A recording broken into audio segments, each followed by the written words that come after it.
Ukoliko nemamo prikazan 3D prikaz našeg objekta, možemo ga prikazati tako da odemo na izbornik prozor i odaberemo 2+1, prozor animacije. Kako bi uvećali prozor animacije, kliknuti ćemo na gumb Maksimiziraj. Kako bi promijenili okoliš oko našeg 3D prikaza, to činimo tako da pristupamo alatu Okoliš. Do toga alata možemo doći pritiskom na izbornik Arhitektura, Vizualizacija, Okoliš. U izborniku Okoliš prvo možemo zamijetiti prikaz objekta u kružnici. Strelica na kružnici nam prikazuje smjer sjevera, dok ikona sunca prikazuje položaj sunca s obzirom na naš objekt. Alplan nam nudi odabir željenog mjeseca, dana u tom mjesecu i vrijeme u tom danu.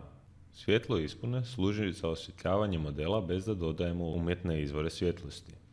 Zamijetimo kako je objekt tamniji kada isključimo svjetlo ispune.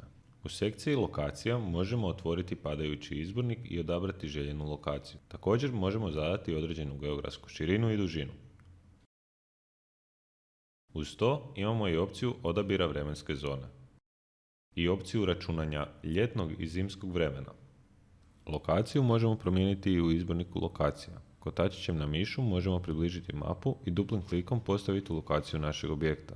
Ispod mape nalazi se traka za pretraživanje gdje možemo unijeti našu željenu lokaciju, te u padajućem izborniku odrediti točnu lokaciju koju želimo.